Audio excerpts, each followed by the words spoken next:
Assalamualaikum.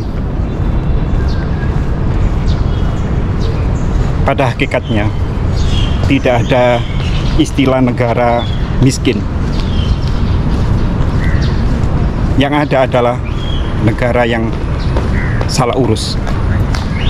Saya ulangi, pada dasarnya tidak ada negara miskin. Yang ada adalah negara yang salah urus. Loh, kok bisa? Ya, jadi begini. Tentu kita paham ya, kita tahu sebagai orang yang pernah belajar bahwa di dunia ini ada negara-negara yang tidak memiliki kekayaan alam, tidak punya sumber tenaga kerja yang cukup, kemudian negaranya kecil, tidak punya hutan, tidak punya tempat wisata, dan lain-lain. Tapi pada kenyataannya negara-negara ini bisa menjadi negara maju dan kemudian menjadi negara kaya. Sebut saja misalnya Singapura. Ya, Singapura adalah negara yang sangat kecil. Kalau dibandingkan dengan Malaysia dan Indonesia, Singapura adalah negara yang sangat kecil. Tetapi semua tahu Singapura adalah negara maju. Di Asia Tenggara, Singapura adalah negara yang paling maju. Negara yang memiliki kekayaan yang paling banyak di antara negara-negara ASEAN yang lain. Lalu kita mengenal ada Hong Kong. Ya, ada Hong Kong. Atau negara-negara yang lebih besar lagi seperti Jepang, Korea, ya. Ini adalah negara-negara yang tergolong negara kaya, negara maju, yang negara-negara ini tidak memiliki kekayaan alam, tidak memiliki sumber daya alam, mineral, ya, gas bumi, emas, batu bara, dan lain-lain yang banyak. Tapi mereka bisa menjadi negara kaya karena negara-negara ini diurus dengan baik. Sumber daya manusianya tinggi, sumber daya manusianya berkualitas. Di negara-negara ini minimal penduduknya sekolah selama 16 tahun alias lulus sarjana S1. Nah, bagaimana dengan negara-negara yang tergolong miskin atau berkembang? Tadi saya katakan bahwa sebenarnya tidak ada negara yang miskin, yang ada adalah negara yang salah urus. Saya contohkan seperti Indonesia, negara saya tercinta. Negara yang menurut bahasa Jawa kuno, gemah ripah lok jinawi, toto tentrem kertora harjo, ibarat Zamrud Katulistiwa. Itu yang pernah diajarkan oleh guru saya sewaktu masih sekolah dasar dulu. Apa itu artinya? Negara yang kaya raya akan kekayaan alamnya, gemah ripalok jinawi. Kekayaan alamnya luar biasa, melimpah, sangat banyak. Rakyatnya hidup makmur, tentram, damai, sentosa. Toto tentrem kertora harjo, ibarat Zamrud Katulistiwa. Keindahannya sangat mahal, sampai diumpamakan dengan Zamrud. Tuh Indonesia, ya, kalau dilihat dari ruang angkasa, maka yang kelihatan adalah hijau, hijau saja, sangat indah.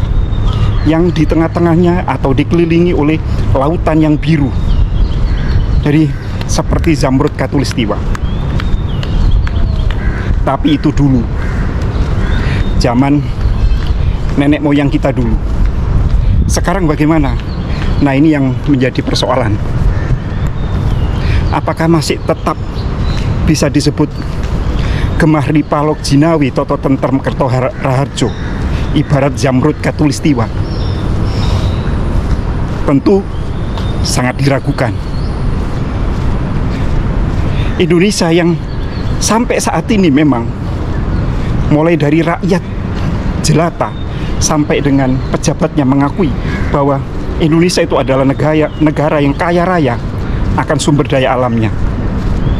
Tapi sayang, tidak diimbangi dengan kualitas sumber daya manusia yang mumpuni, tidak memiliki modal yang cukup, sehingga untuk mengambil, mengeksplorasi dan mengeksploitasi kekayaan alam Indonesia, kita memerlukan bantuan orang lain, karena kita nggak punya modal, nggak punya teknologi, sumber daya manusia yang kurang. Ditambah lagi, kalaupun ada sumber daya manusia yang berkualitas, mereka justru tidak jujur. Mohon maaf, Bapak Menko Polhukam, Pak Mahfud MD pernah berkata bahwa koruptor di Indonesia 82% adalah sarjana S1 atau S2 ya, kalau nggak salah S2 ya. Sungguh sangat mengerikan itu. Orang-orang pintar, orang-orang pandai di Indonesia digunakan kepandaiannya,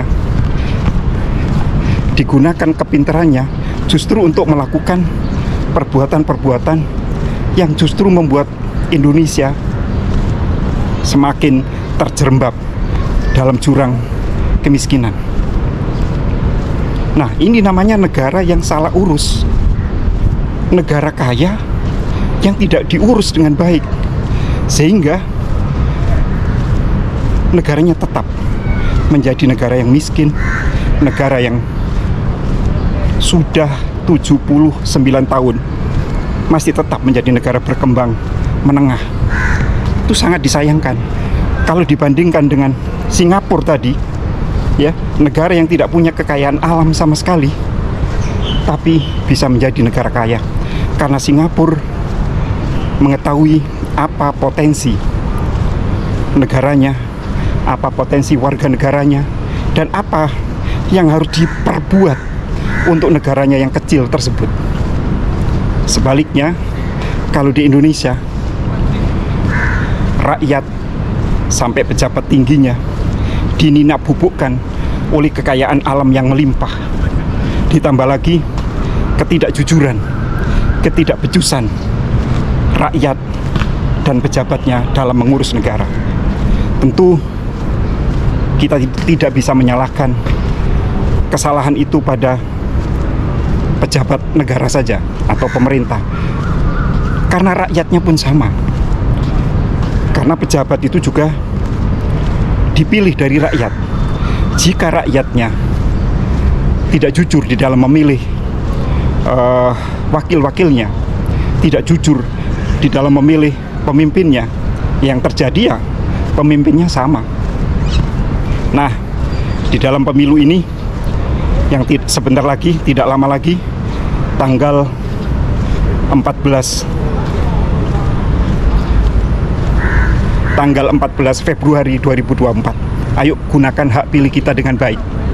Jangan karena serangan fajar, amplop yang seharga 150 sampai 200 ribu kita korbankan kemakmuran, kesejahteraan negara kita selama 5 tahun setidaknya. Ayo gunakan, amalkan asas pemilu Indonesia yang luber jurdil, langsung, umum, bebas rahasia, jujur dan adil.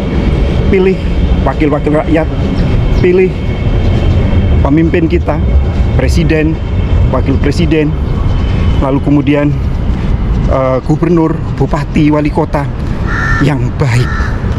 Jangan hanya melihat berapa banyak uang yang bisa kita terima sebelum kita memilih, karena itu akan mengorbankan kita, keluarga kita, dan menghancurkan tatanan negara Indonesia yang akan berdampak kepada ketidaksejahteraan kita. Jangan hanya pandai menyalahkan pemimpin, tapi koreksi diri kita. Mudah-mudahan luahan hati saya sebagai warga negara biasa bisa diterima. Kalau ada saran, ada kritik, silakan komen. Terima kasih. Assalamualaikum.